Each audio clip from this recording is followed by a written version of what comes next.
Kaleshwaram project మాజీ ENC Muralidhar రావుకు 14 రోజుల రిమాండ్ విధించారు ఏసీబీ కోర్టు న్యాయమూర్తి. మురళీధర్ రావును చెంచల్గూడ జైలుకు తరలించారు ఏసీబీ అధికారులు. నిన్న మురళీధర్ రావుతో పాటు ఆయన బంధువుల ఇళ్లలో సోదాలు నిర్వహించారు ఏసీబీ అధికారులు. మొత్తం 12 ప్రాంతాల్లో ఏకకాలంలో తనిఖీలు చేపట్టారు. ఇక సోదాల్లో మురళీధర్ రావుకు సంబంధించి భారీగా అక్రమాస్తులను గుర్తించి స్వాధీనం చేసుకున్నారు అధికారులు. ఇక ఇప్పటికే స్వాధీనం చేసుకున్న ఆస్తుల విలువ దాదాపు 150 కోట్లకు పైగా ఉంటుందని అంచనా వేస్తున్నారు. సోదాల తర్వాత రాత్రి మురళీధర్ను అరెస్టు చేశారు అధికారులు. ఇవాళ వైద్య పరీక్షల తర్వాత న్యాయమూర్తి ముందు హాజరుపరచడంతో 14 రోజుల రిమాండ్ విధించారు న్యాయమూర్తి. రైటిక మురళీధర్ రావు న్యాయమూర్తి సంబంధించిన మరిన్ని డీటెయిల్స్ అనిల్ అందిస్తారు. అనిల్, డీటెయిల్స్ ఏంటి?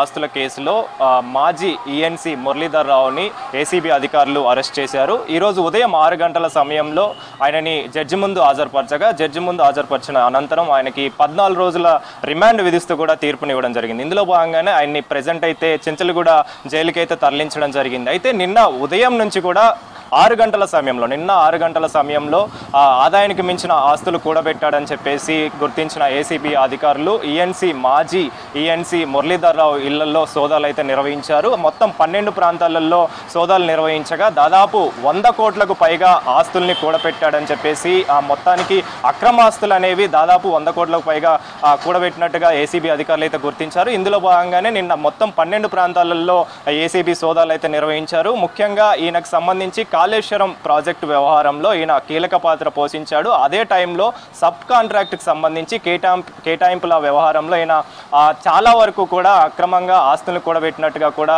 అధికారులు గుర్తించడంతో నిన్న ఏకకాలంలో 12 ప్రాంతాల్లో ఈ సోదాలు అయితే నిర్వహించడం జరిగింది. ముఖ్యంగా ఈయనకు సంబంధించి హైదరాబాద్తో పాటు కరీంనగర్, జహీరాబాద్, అదేవిధంగా మిగిలిన పలు ప్రాంతాలలో కూడా మొత్తం 12 ప్రాంతాలలో ఏసీబీ సోదాలు అయితే నిర్వహించడం జరిగింది. ముఖ్యంగా ఈయనతో పాటు బంధుమిత్రులు, అదేవిధంగా కుటుంబ సభ్యులకు సంబంధించి ఈయన పేరు మీద ఉన్న బినామీల దగ్గర కూడా ఆస్తులు ఉన్నట్లుగా ఏసీబీ అధికారులు గుర్తించడంతో ఈ 12 ప్రాంతాలలో కూడా దాదాపు 100 కోట్లకు పైగా ఆస్తులు కూడబెట్టినట్టుగా అధికారులు అయితే గుర్తించారు. అయితే ఇటు హైదరాబాద్కి సంబంధించి అదేవిధంగా కరీంనగర్కి సంబంధించి మొత్తం కమర్షియల్ బిల్డింగ్స్ కూడా 2 కమర్షియల్ బిల్డింగ్స్ కూడా ఉన్నట్టుగా కూడా తెలుస్తుంది. అదేవిధంగా మోకిలాలోనే 65 కోట్ల ఆస్తులు ఉన్నట్టుగా ఈయన దగ్గర గుర్తించడం జరిగింది. అదేవిధంగా దీనికి సంబంధించి మొత్తం హైదరాబాద్లోనే ఇసుఫ్గూడ, బేగంపేట్, బంజారాహిల్స్, కోకాపేట్ ప్రాంతాలలో 4 ఫ్లాట్లు ఈయనకి ఉన్నట్టుగా, అదేవిధంగా ఓపెన్ ఫ్లాట్లు కూడా 4 ఉన్నట్లుగా కూడా ఏసీబీ అధికారులు గుర్తించారు. అదేవిధంగా బంగారు ఆభరణాలు,